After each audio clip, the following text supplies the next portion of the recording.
Bien, buenos días. Acredítese, por favor, señor abogado. Muy buenos días con todos, señores jueces supremos. Asumiendo la defensa del ciudadano presidente de la República, José Pedro Castillo Terrones, se acredita el abogado Hugo Jesús Yataco Pérez, identificado con registro del Colegio de Abogados de ICA 5012, señalando para efectos de notificación, conforme acreditado en el escrito, la casilla electrónica 56660, correo electrónico notificaciones@yatacoperez.com, celular 985-260379. Bien. Vamos a concederle la palabra, pero el tribunal debe señalar algunas precisiones. Primero, de que se ha venido dilatando bastante este juicio precisamente por las incidencias que se han promovido. No hemos podido avanzar, recién hemos culminado con los peritos, nos corresponde el interrogatorio de los acusados que consideren a bien declarar. En ese sentido, vamos a ser bastante precisos con el control del tiempo para las partes. Bien, entonces, señor abogado, puede usted hacer el uso de la palabra, tiene de 5 a 10 minutos. Bien, lo escuchamos. Doctora, solamente precisar, se va a atender de manera inmediata el pedido de nulidad planteado, eso es lo que me está indicando. ¿Perdón? No, el tiempo que le vamos a conceder para que usted alegue su nulidad. Correcto. Tiene de 5 a 10 minutos como máximo. Gracias, doctora. La defensa hubiese preferido un poco más de tiempo, ¿no? Y sin embargo, vamos a ser lo más precisos posibles. De conformidad con lo señalado en el artículo 149, incisos B, C y D, la defensa del presidente de la República, Pedro Castillo Terrones, solicita que se declare nula todas las actuaciones contabilizándose desde la resolución número 1 hasta la actualidad, porque existe afectación al debido proceso, se ha desviado a la jurisdicción predeterminada por ley, no se ha respetado sobre todo el derecho al juez natural conforme corresponde. Esta petición la realizamos por lo siguiente. El 10 de diciembre del año 2022, la entonces fiscal de la Nación, Patricia Benavides, comunica al Congreso de la República un oficio en el cual establece que existe un mandato de detención vigente respecto al señor Pedro Castillo Terrones. Ojo, un mandato de detención vigente.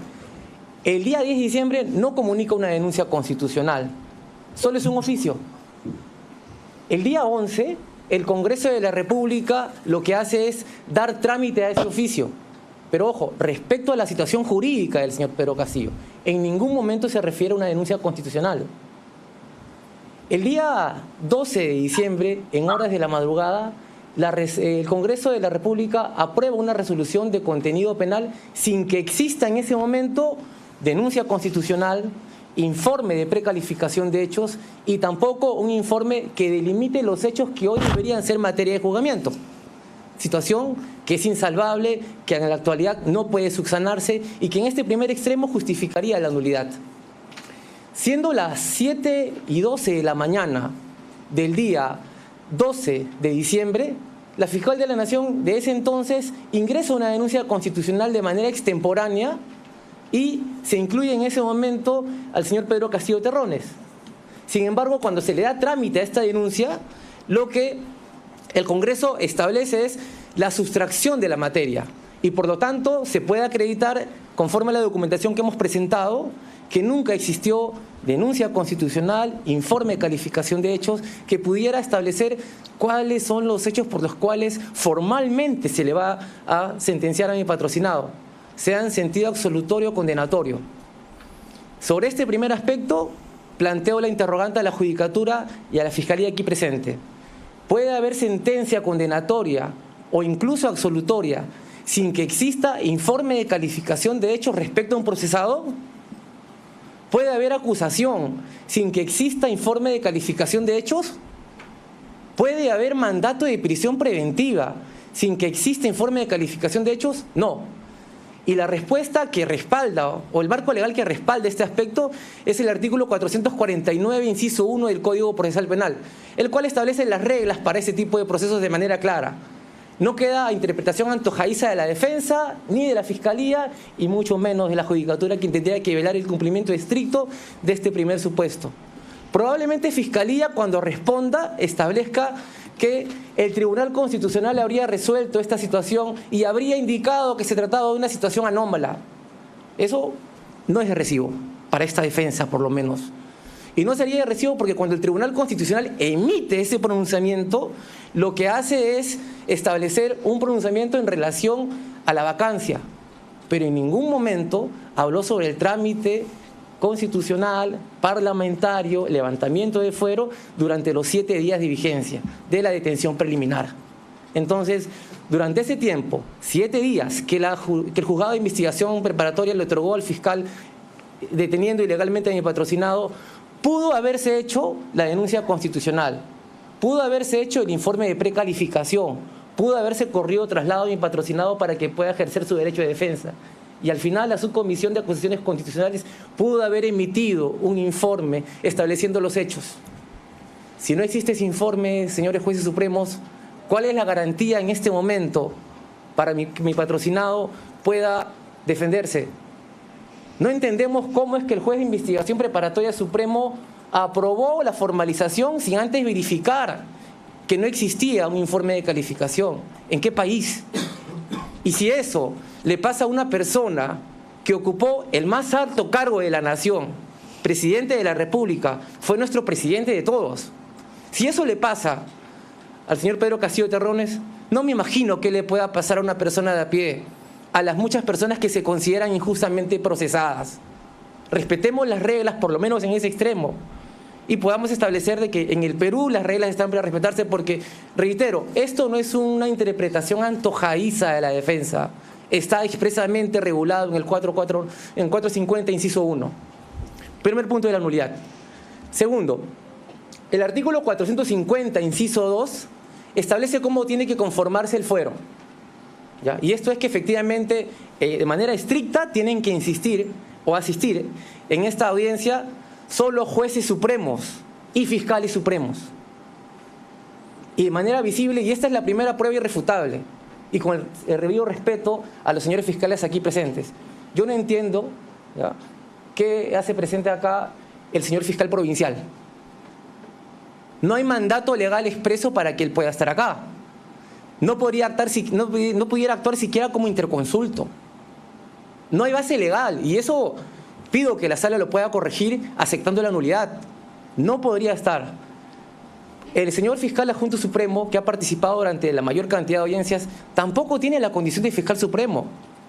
Probablemente nos diga de que la ley orgánica establece de que el fiscal supremo pueda participar porque asiste o es asistido por un fiscal adjunto. Esa es la respuesta más saludable y lo va a hacer en atención al artículo 63 de la ley orgánica. Pero, ¿en qué contexto se desarrolló la ley orgánica? La ley orgánica se desarrolló en los años 80, decreto legislativo 052. El Código Procesal Penal data del 2004, entra en vigencia en el 2006 y en el 2006, a partir de que entra en vigencia progresivamente en todos los distritos, establece lo siguiente: la designación para los casos de alto funcionario, para juzgamiento y para investigación, está a cargo de un fiscal supremo. Está a cargo de un fiscal supremo, no de otro. Y es una regla que pido también que se respete, porque aquí es donde jurídicamente estoy traduciendo todo lo que mi patrocinado ha dicho desde el inicio del juicio. Los fiscales no son competentes, esto no está ordenado, el juicio es ilegal y la ilegalidad comienza desde el momento en que no se respetan los hechos, no se establece adecuadamente estos y se permite la participación de fiscales que no son llamados por ley. Ello, precisamente, reitero, está regulado estrictamente en el artículo 450, inciso 2 del Código Procesal Penal. Tampoco es un invento de la defensa ni una interpretación antojadiza. Probablemente se quiera aquí establecer de que el fiscal de la Nación es la máxima autoridad. Sí, pero por encima del fiscal de la Nación está la ley. Y el propio Código, en el artículo 43, también establece que en lo no regulado por el Código, recién se recurre a la ley orgánica. ¿Por qué vamos a ir a la ley orgánica si existe una regulación expresa en el artículo 450, inciso 2? Hasta ahora no encuentro una respuesta razonable y no entendemos cómo la Judicatura Suprema en este momento pudo haber omitido dicho error y pudo haber permitido la presencia de un fiscal provincial y no haber permitido o invocado la participación de un fiscal supremo. Más aún cuando la resolución número 1, que hemos pedido la nulidad, de manera expresa en la parte resolutiva dice: convóquese a la fiscal suprema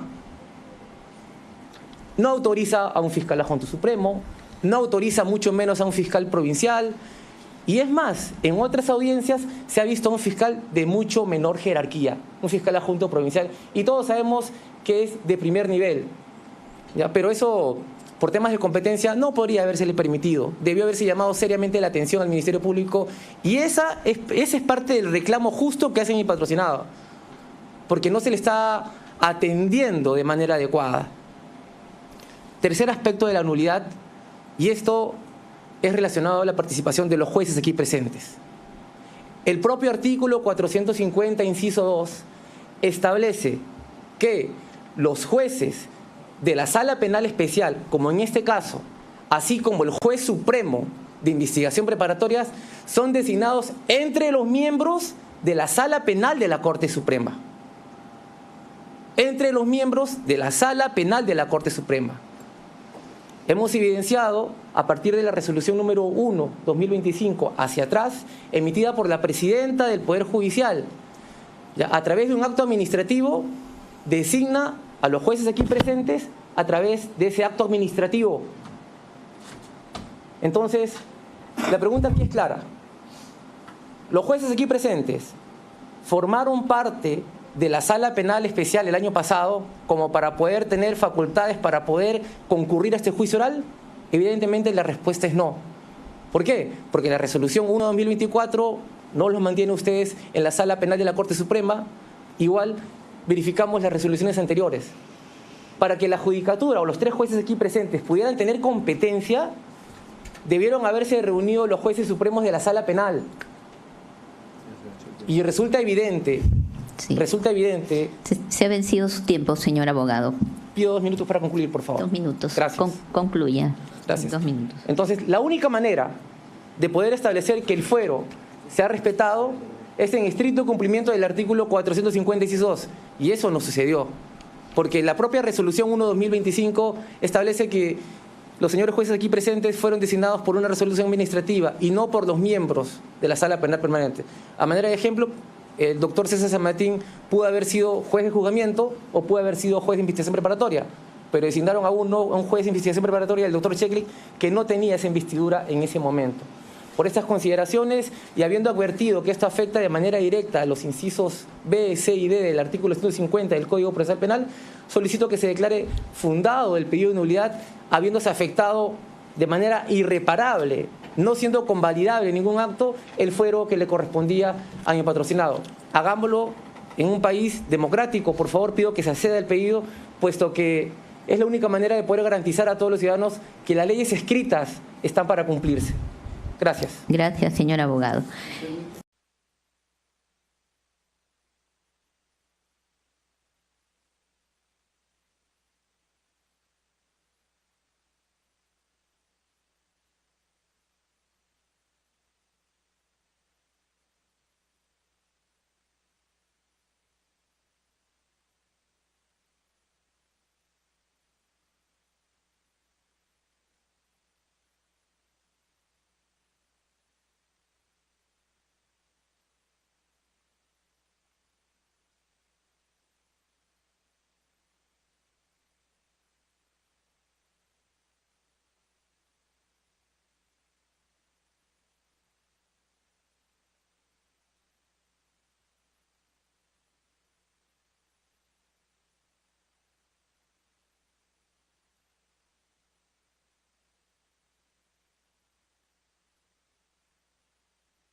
Bien, buenos días. Acredítese, por favor, señor abogado.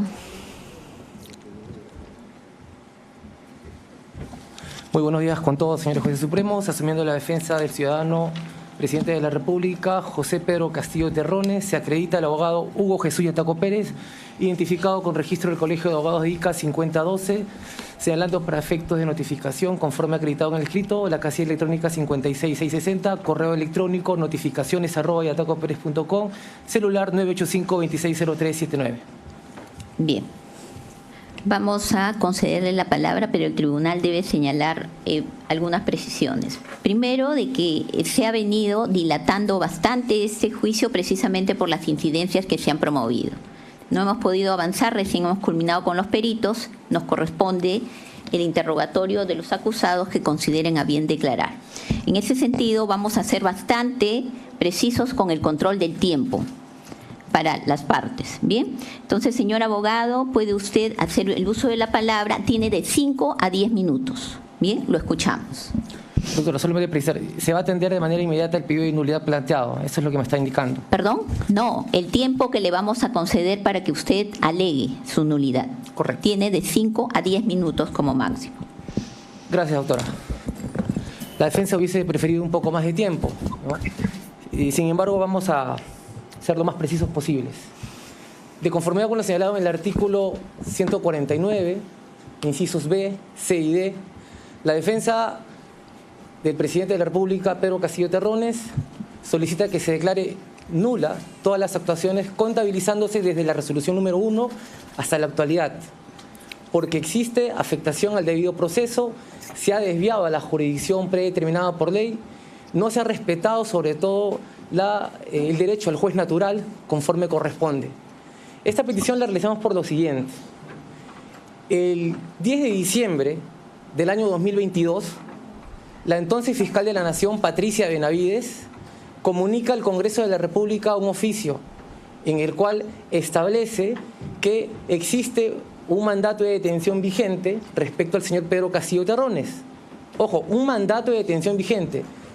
El día 10 de diciembre no comunica una denuncia constitucional, solo es un oficio. El día 11, el Congreso de la República lo que hace es dar trámite a ese oficio.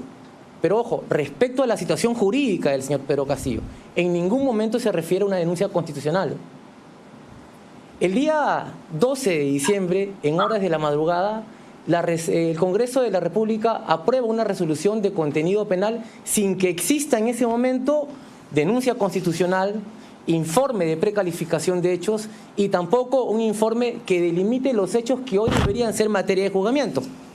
Situación que es insalvable, que en la actualidad no puede subsanarse y que en este primer extremo justificaría la nulidad. Siendo las 7:12 de la mañana del día 12 de diciembre, la fiscal de la Nación de ese entonces ingresa una denuncia constitucional de manera extemporánea y se incluye en ese momento al señor Pedro Castillo Terrones. Sin embargo, cuando se le da trámite a esta denuncia, lo que el Congreso establece es la sustracción de la materia y por lo tanto se puede acreditar, conforme a la documentación que hemos presentado, que nunca existió denuncia constitucional, informe de calificación de hechos que pudiera establecer cuáles son los hechos por los cuales formalmente se le va a sentenciar a mi patrocinado, sea en sentido absolutorio o condenatorio. Sobre este primer aspecto, planteo la interrogante a la Judicatura y a la Fiscalía aquí presente. ¿Puede haber sentencia condenatoria o incluso absolutoria sin que exista informe de calificación de hechos respecto a un procesado? ¿Puede haber acusación sin que exista informe de calificación de hechos? ¿Puede haber mandato de prisión preventiva sin que exista informe de calificación de hechos? No. Y la respuesta que respalda, o el marco legal que respalda este aspecto, es el artículo 449, inciso 1 del Código Procesal Penal, el cual establece las reglas para ese tipo de procesos de manera clara. No queda a interpretación antojadiza de la defensa, ni de la Fiscalía, y mucho menos de la Judicatura, quien tendría que velar el cumplimiento estricto de este primer supuesto.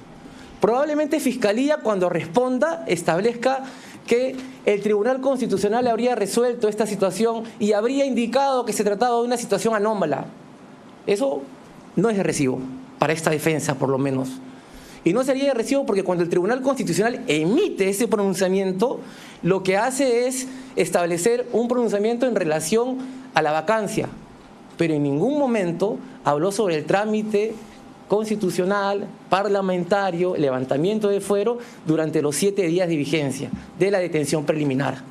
Entonces, durante ese tiempo, 7 días que el juzgado de investigación preparatoria le otorgó al fiscal deteniendo ilegalmente a mi patrocinado, pudo haberse hecho la denuncia constitucional, pudo haberse hecho el informe de precalificación, pudo haberse corrido traslado a mi patrocinado para que pueda ejercer su derecho de defensa.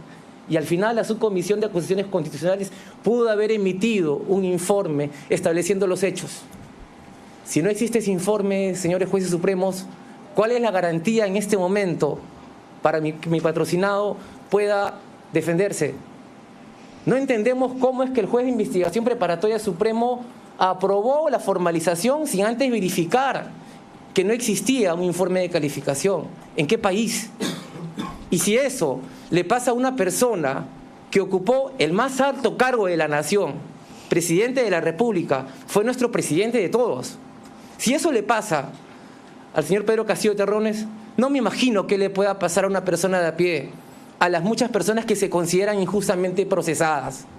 Respetemos las reglas, por lo menos en ese extremo, y podamos establecer de que en el Perú las reglas están para respetarse porque, reitero, esto no es una interpretación antojadiza de la defensa, está expresamente regulado en el 450, inciso 1. Primer punto de la nulidad.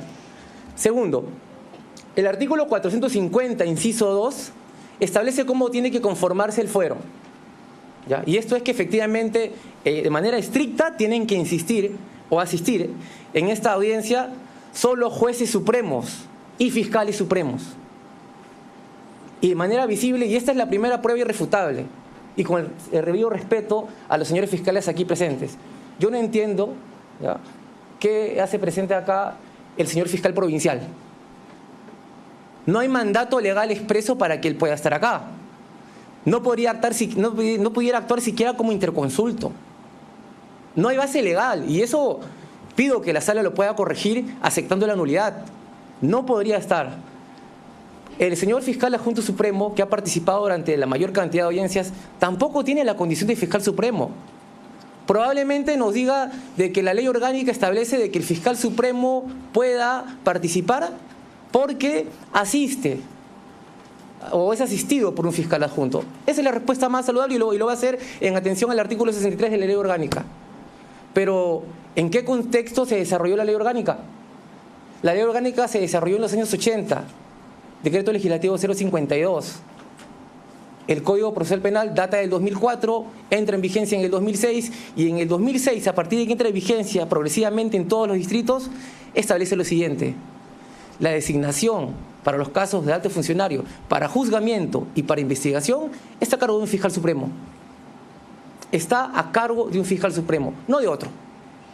Y es una regla que pido también que se respete, porque aquí es donde jurídicamente estoy traduciendo todo lo que mi patrocinado ha dicho desde el inicio del juicio. Los fiscales no son competentes. Esto no está ordenado. El juicio es ilegal. Y la ilegalidad comienza desde el momento en que no se respetan los hechos, no se establece adecuadamente estos y se permite la participación de fiscales que no son llamados por ley.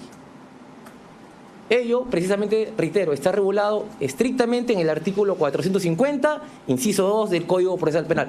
Tampoco es un invento de la defensa ni una interpretación antojadiza.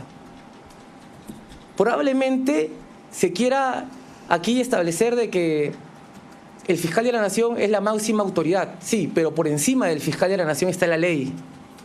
Y el propio Código, en el artículo 43, también establece que en lo no regulado por el Código, recién se recurre a la ley orgánica. ¿Por qué vamos a ir a la ley orgánica si existe una regulación expresa en el artículo 450, inciso 2?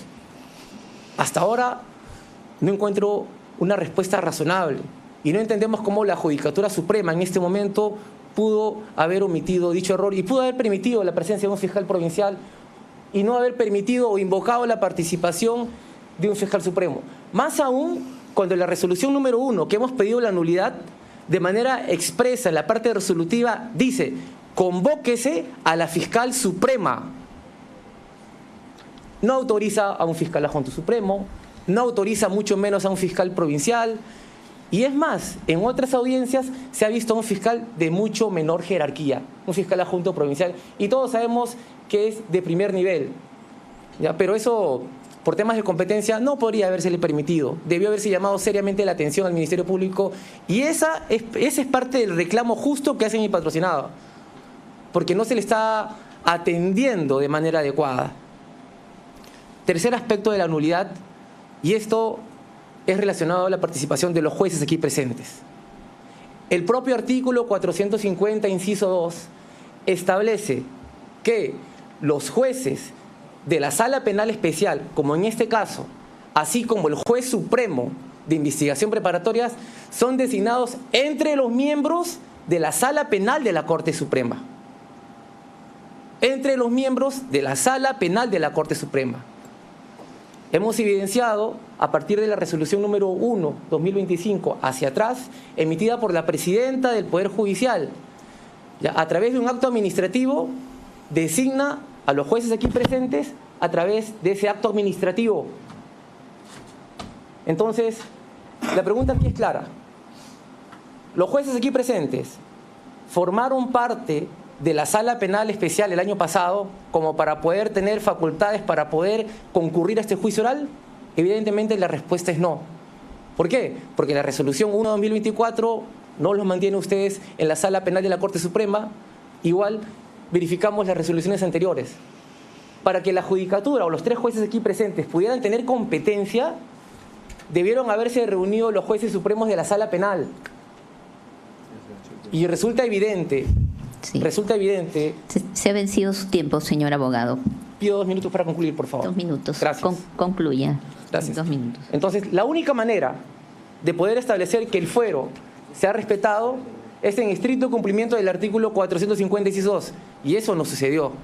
Porque la propia resolución 1/2025 establece que los señores jueces aquí presentes fueron designados por una resolución administrativa y no por los miembros de la Sala Penal Permanente.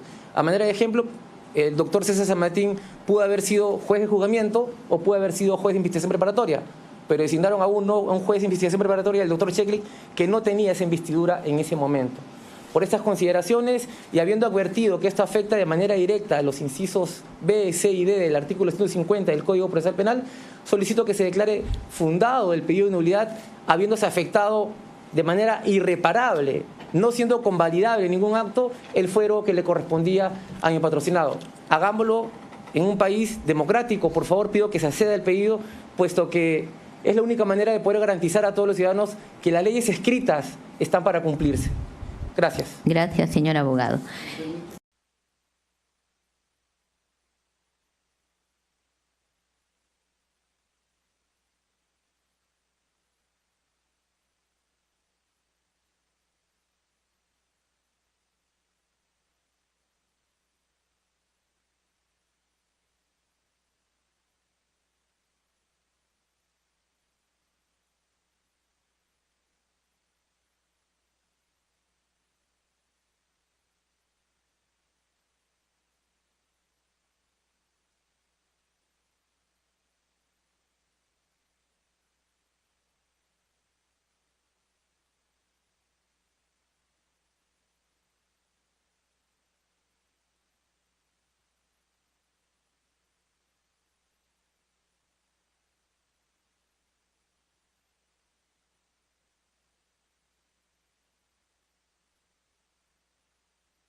Bien, buenos días. Acredítese, por favor, señor abogado.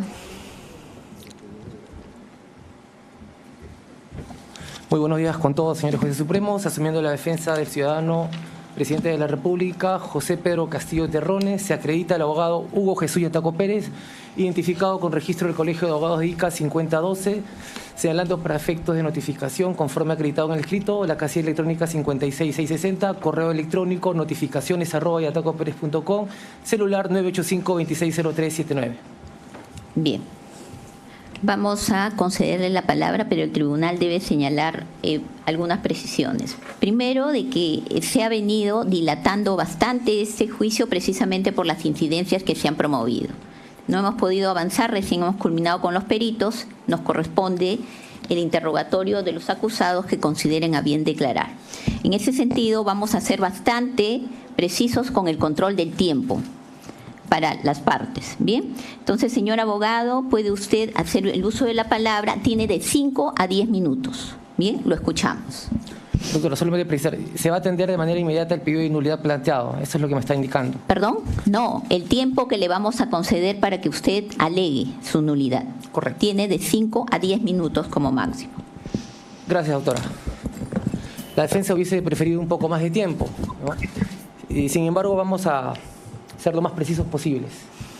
De conformidad con lo señalado en el artículo 149, incisos B, C y D, la defensa del presidente de la República, Pedro Castillo Terrones, solicita que se declare nula todas las actuaciones contabilizándose desde la resolución número 1 hasta la actualidad, porque existe afectación al debido proceso, se ha desviado a la jurisdicción predeterminada por ley, no se ha respetado sobre todo el derecho al juez natural conforme corresponde. Esta petición la realizamos por lo siguiente. El 10 de diciembre del año 2022, la entonces fiscal de la Nación, Patricia Benavides, comunica al Congreso de la República un oficio en el cual establece que existe un mandato de detención vigente respecto al señor Pedro Castillo Terrones. Ojo, un mandato de detención vigente. El día 10 de diciembre no comunica una denuncia constitucional, solo es un oficio. El día 11, el Congreso de la República lo que hace es dar trámite a ese oficio. Pero ojo, respecto a la situación jurídica del señor Pedro Castillo, en ningún momento se refiere a una denuncia constitucional. El día 12 de diciembre, en horas de la madrugada, el Congreso de la República aprueba una resolución de contenido penal sin que exista en ese momento denuncia constitucional, informe de precalificación de hechos y tampoco un informe que delimite los hechos que hoy deberían ser materia de juzgamiento. Situación que es insalvable, que en la actualidad no puede subsanarse y que en este primer extremo justificaría la nulidad. Siendo las 7:12 de la mañana del día 12 de diciembre, la fiscal de la Nación de ese entonces ingresa una denuncia constitucional de manera extemporánea y se incluye en ese momento al señor Pedro Castillo Terrones. Sin embargo, cuando se le da trámite a esta denuncia, lo que el Congreso establece es la sustracción de la materia y por lo tanto se puede acreditar, conforme a la documentación que hemos presentado, que nunca existió denuncia constitucional, informe de calificación de hechos que pudiera establecer cuáles son los hechos por los cuales formalmente se le va a sentenciar a mi patrocinado, sea en sentido absolutorio o condenatorio. Sobre este primer aspecto, planteo la interrogante a la Judicatura y a la Fiscalía aquí presente. ¿Puede haber sentencia condenatoria o incluso absolutoria sin que exista informe de calificación de hechos respecto a un procesado? ¿Puede haber acusación sin que exista informe de calificación de hechos? ¿Puede haber mandato de prisión preventiva sin que exista informe de calificación de hechos? No. Y la respuesta que respalda, o el marco legal que respalda este aspecto, es el artículo 449, inciso 1 del Código Procesal Penal, el cual establece las reglas para ese tipo de procesos de manera clara. No queda interpretación antojadiza de la defensa, ni de la Fiscalía, y mucho menos de la Judicatura, quien tendría que velar el cumplimiento estricto de este primer supuesto. Probablemente Fiscalía, cuando responda, establezca que el Tribunal Constitucional habría resuelto esta situación y habría indicado que se trataba de una situación anómala. Eso no es de recibo, para esta defensa por lo menos. Y no sería de recibo porque cuando el Tribunal Constitucional emite ese pronunciamiento, lo que hace es establecer un pronunciamiento en relación a la vacancia, pero en ningún momento habló sobre el trámite constitucional, parlamentario, levantamiento de fuero durante los 7 días de vigencia de la detención preliminar. Entonces, durante ese tiempo, 7 días que el juzgado de investigación preparatoria le otorgó al fiscal deteniendo ilegalmente a mi patrocinado, pudo haberse hecho la denuncia constitucional, pudo haberse hecho el informe de precalificación, pudo haberse corrido traslado a mi patrocinado para que pueda ejercer su derecho de defensa. Y al final la subcomisión de acusaciones constitucionales pudo haber emitido un informe estableciendo los hechos. Si no existe ese informe, señores jueces supremos, ¿cuál es la garantía en este momento para que mi patrocinado pueda defenderse? No entendemos cómo es que el juez de investigación preparatoria supremo aprobó la formalización sin antes verificar que no existía un informe de calificación. ¿En qué país? Y si eso le pasa a una persona que ocupó el más alto cargo de la nación, presidente de la República, fue nuestro presidente de todos. Si eso le pasa al señor Pedro Castillo Terrones, no me imagino qué le pueda pasar a una persona de a pie, a las muchas personas que se consideran injustamente procesadas. Respetemos las reglas, por lo menos en ese extremo, y podamos establecer de que en el Perú las reglas están para respetarse porque, reitero, esto no es una interpretación antojadiza de la defensa, está expresamente regulado en el 450, inciso 1. Primer punto de la nulidad. Segundo, el artículo 450, inciso 2, establece cómo tiene que conformarse el fuero. ¿Ya? Y esto es que efectivamente, de manera estricta, tienen que insistir o asistir en esta audiencia solo jueces supremos y fiscales supremos. Y de manera visible, y esta es la primera prueba irrefutable, y con el debido respeto a los señores fiscales aquí presentes, yo no entiendo, ¿ya?, qué hace presente acá el señor fiscal provincial. No hay mandato legal expreso para que él pueda estar acá. No pudiera actuar siquiera como interconsulto. No hay base legal, y eso pido que la sala lo pueda corregir aceptando la nulidad. No podría estar. El señor fiscal adjunto supremo, que ha participado durante la mayor cantidad de audiencias, tampoco tiene la condición de fiscal supremo. Probablemente nos diga de que la ley orgánica establece de que el fiscal supremo pueda participar porque asiste o es asistido por un fiscal adjunto. Esa es la respuesta más saludable y lo va a hacer en atención al artículo 63 de la ley orgánica. Pero, ¿en qué contexto se desarrolló la ley orgánica? La ley orgánica se desarrolló en los años 80, decreto legislativo 052.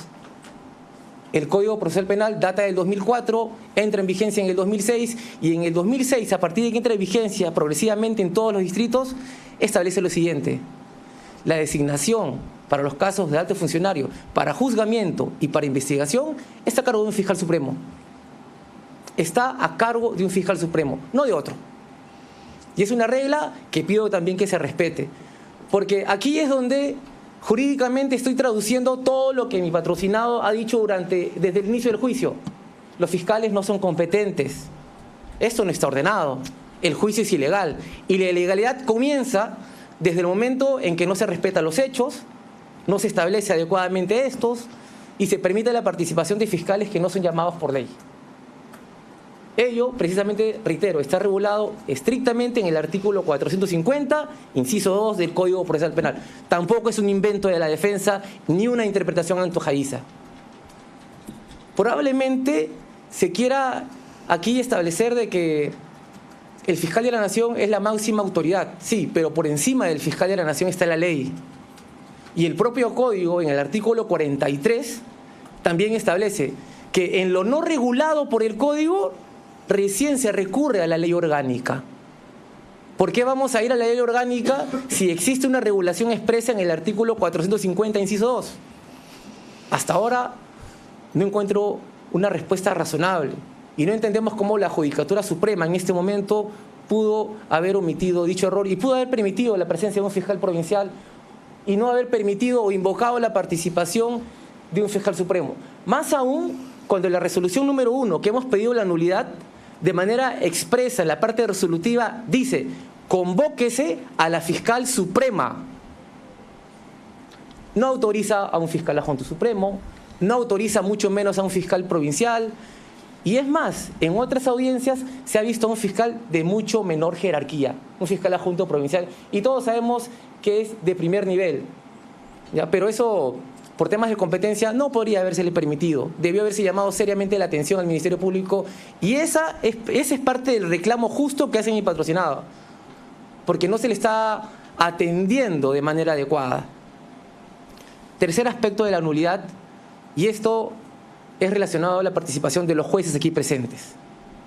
El propio artículo 450, inciso 2, establece que los jueces de la Sala Penal Especial, como en este caso, así como el juez supremo de investigación preparatorias, son designados entre los miembros de la Sala Penal de la Corte Suprema. Entre los miembros de la Sala Penal de la Corte Suprema.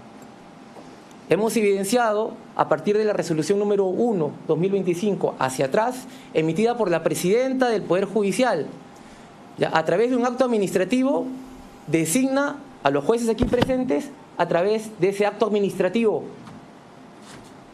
Entonces, la pregunta aquí es clara. Los jueces aquí presentes formaron parte de la Sala Penal Especial el año pasado como para poder tener facultades para poder concurrir a este juicio oral. Evidentemente la respuesta es no. ¿Por qué? Porque la resolución 1/2024 no los mantiene ustedes en la Sala Penal de la Corte Suprema. Igual verificamos las resoluciones anteriores. Para que la judicatura o los 3 jueces aquí presentes pudieran tener competencia, debieron haberse reunido los jueces supremos de la Sala Penal. Y resulta evidente... Sí. Resulta evidente... Se ha vencido su tiempo, señor abogado. Pido 2 minutos para concluir, por favor. 2 minutos. Gracias. Concluya. Gracias. 2 minutos. Entonces, la única manera de poder establecer que el fuero se ha respetado es en estricto cumplimiento del artículo 450, inciso 2. Y eso no sucedió. Porque la propia resolución 1/2025 establece que los señores jueces aquí presentes fueron designados por una resolución administrativa y no por los miembros de la Sala Penal Permanente. A manera de ejemplo, el doctor César San Martín pudo haber sido juez de juzgamiento o pudo haber sido juez de investigación preparatoria, pero designaron a un juez de investigación preparatoria, el doctor Cheklik, que no tenía esa investidura en ese momento. Por estas consideraciones y habiendo advertido que esto afecta de manera directa a los incisos B, C y D del artículo 150 del Código Procesal Penal, solicito que se declare fundado el pedido de nulidad, habiéndose afectado de manera irreparable, no siendo convalidable ningún acto, el fuero que le correspondía a mi patrocinado. Hagámoslo en un país democrático. Por favor, pido que se acceda al pedido, puesto que es la única manera de poder garantizar a todos los ciudadanos que las leyes escritas están